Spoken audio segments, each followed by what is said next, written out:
Nowadays, there is no need of introduction of yoga as everyone knows about it, and millions of people come to India every year just to learn the yoga.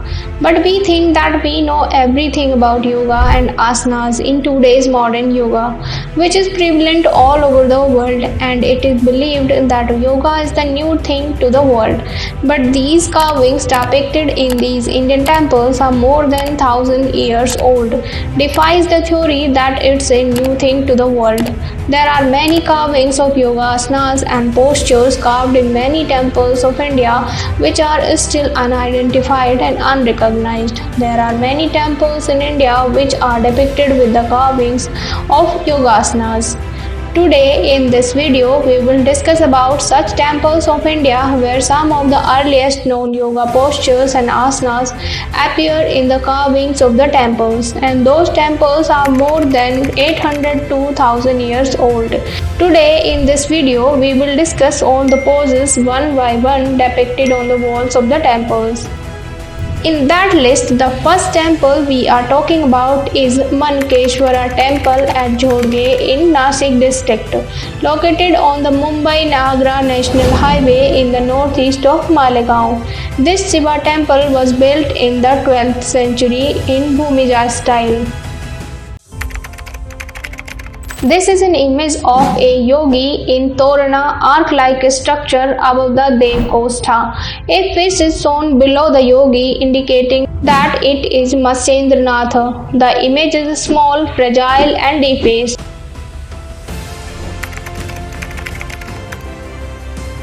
This is an image of a yogi seated in Kukutasana on the Jangha portion of the temple. He is shown with hands inserted between his thighs, holding up and balancing his body. In this posture, the yogi places both his legs behind his neck and is shown with his two hands touching the ground.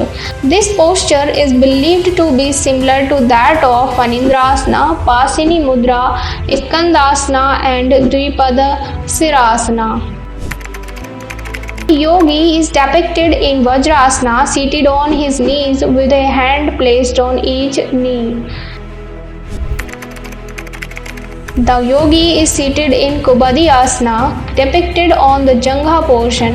In this asana, the yogi is seated in Padmasana and resting on the support of a Kubadi, means crutch. Apart from these, there are several other asanas carved on these temples such as Ardha Pranayakasana, Ardha Padmasana and Gomukhasana. Number 2. Brahmanatha Temple, Parunde, Pune district.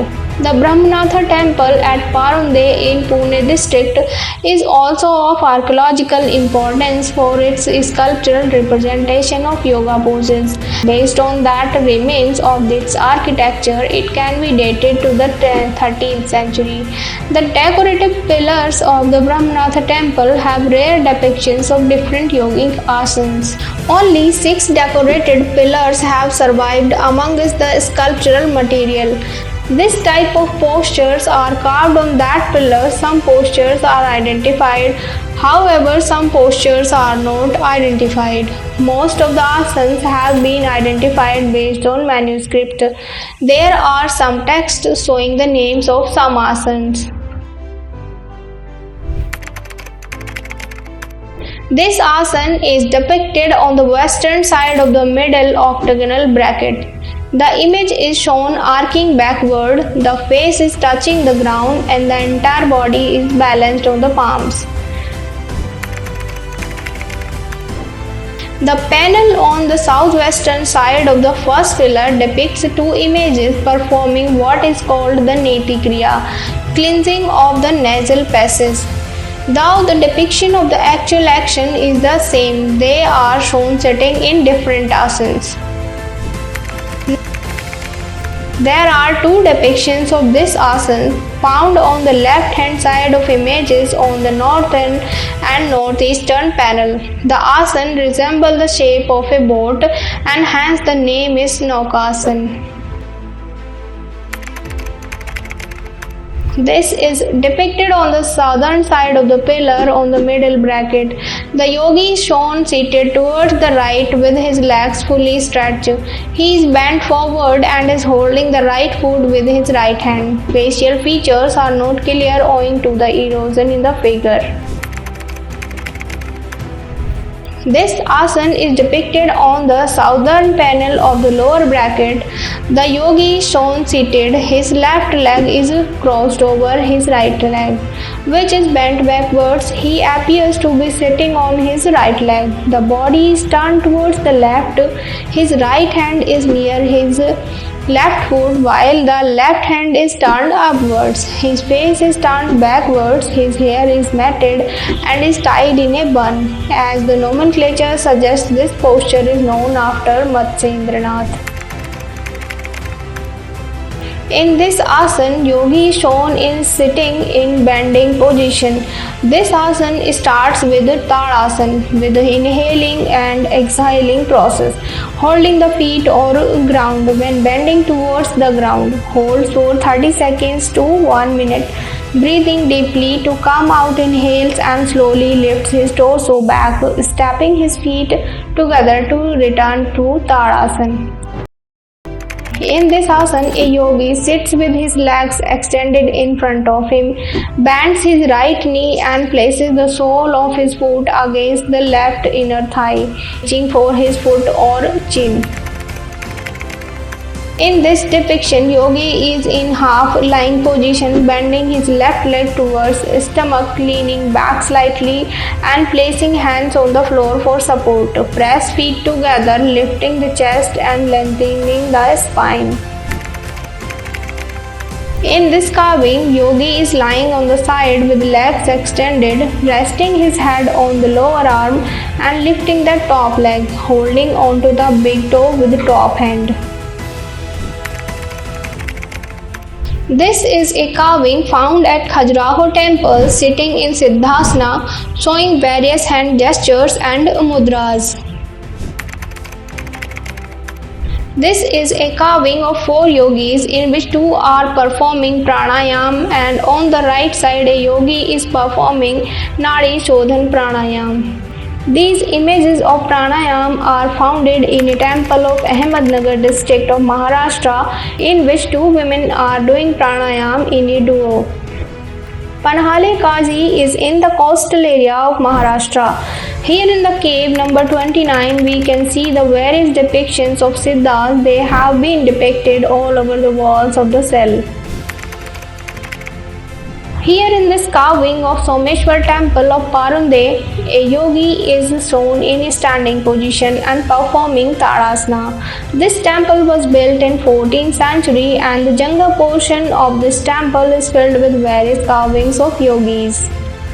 Such as this image is probably representing Kundalini Yoga. A yogi is shown with half-bloomed lotus sitting in Padmasana, depicting the Kundalini Yoga. It is said that Shiva and Shakti reside in the same body in the lowest part of the nerve center where it is in its dormant state. The yogi allows it and makes it follow the middle nerve, the Sushumna, and unite with Shiva who resides in the highest center called Sahasrara. The same thing is shown in this image.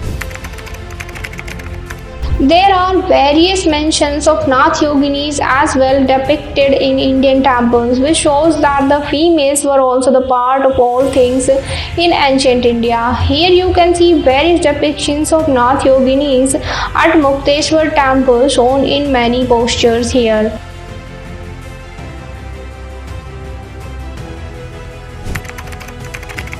This is Vajroli Mudra. It depicts the legend when a yogini named Bahudi defeated Kanikanta. According to legends, Kanikanta went to jungle with Yogini Bahudi and gave her challenges to defeat her in sexual intercourse, probably practice of Vajroli Mudra. Both of them were involved in sexual practice and started to resolve rajas of each other.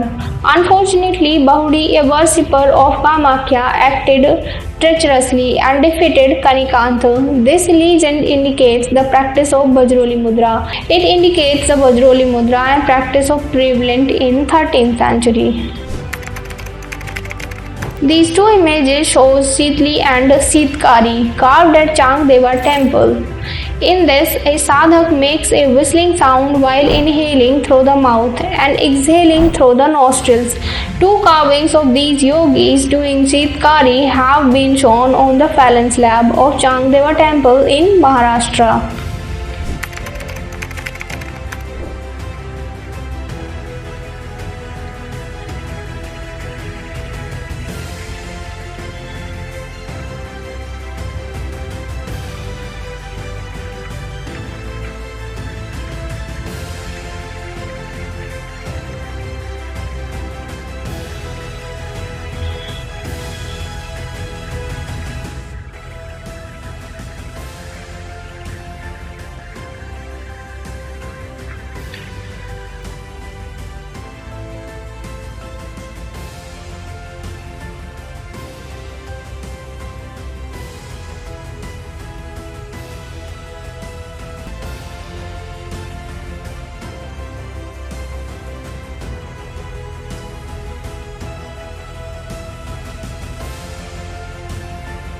For updates, visit our website encryptedpast.com or subscribe us on YouTube or WhatsApp.